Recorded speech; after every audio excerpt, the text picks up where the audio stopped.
High বন্ধুরা, আপনারা দেখছেন উই আর গার্মেন্টস ওয়ার্কার। আর আরও একটি নতুন ভিডিওতে আপনাদেরকে স্বাগতম জানাচ্ছি।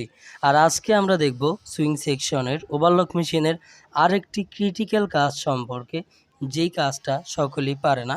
আর আপনারা যারা এই কাজগুলো সম্পর্কে জানেন না, তারা একটু জেনে নিন এবং চেষ্টা করবেন সবসময় এই কাজগুলো শেখার জন্য। যারা নতুন অপারেটর হতে যাচ্ছেন বা ট্রেনিং সেন্টারের কাজ শিখে আসতে চাচ্ছেন, তারা সবসময় চেষ্টা করবেন এই ধরনের কাজগুলো শেখার জন্য। তাতে করে আপনার বেতনটা অনেক বেশি হবে এবং আপনি খুব সহজেই অনেক বেশি বেতন পেয়ে যাবেন। তো আজকের কাজটার নাম হচ্ছে ওভারলক মেশিনের ব্লাং স্টিচ, অথবা এটাকে বলা হয় ওভারলকে হ্যাম করা। অনেক সময় এটাকে স্লিপ হ্যামও করা হয়। তো এই কাজটা করতে হলে আমি প্রথমে দেখাচ্ছি আপনাদেরকে। এই যে দেখতে পাচ্ছেন, একটা বিশাল একটা থাকবে, গাইড থাকবে, এবং এই গাইডটা আসলে ভিতরে দিয়ে, এই যে উপর থেকে টান দিয়ে ভিতরে দিয়ে দিল, তারপর এটাকে ওভারলক করতে হবে।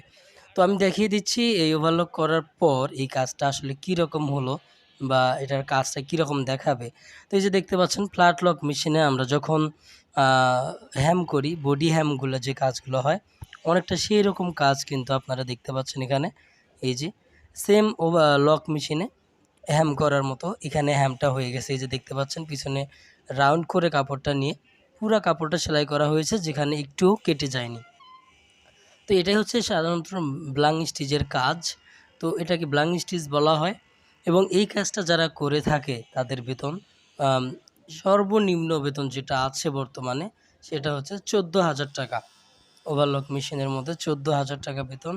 এবং আপনার যদি 14,000 টাকা বেতন হয় এবং তার উপরে যারা আরও সিনিয়র অপারেটর আছে বা সিনিয়র কারিগর যারা আছে, তাদের বেতন কিন্তু 15 থেকে 16,000 টাকার মধ্যেও থাকে, যারা এইরকম কাজগুলো করে থাকে। তবে অনেক ক্ষেত্রে এই কাজগুলো প্রোডাকশনে কাজ করে থাকে যারা, তারাই করে থাকে। তো আপনারা যদি শিখতে পারেন এই কাজগুলো, তাহলে বেতনের কাজ করলেও অনেক সময় দেখা যাবে অনেক ভালো একটা বেতন। এবং প্রতিদিন 8 ঘন্টা ডিউটি শেষে আপনি যদি 2 ঘন্টা করে ওভারটাইমও করেন, তাহলে খুব সহজেই 20,000 টাকা প্রতি মাসে পেয়ে যাচ্ছেন। তো এই ছিল আজকের ভিডিওটি কেমন লাগলো অবশ্যই কমেন্ট করে জানাবেন। চ্যানেলে নতুন হলে অবশ্যই সাবস্ক্রাইব করে পাশে থাকবেন। আজকের মতো এই পর্যন্ত। সবাই ভালো থাকবেন। খোদা হাফেজ।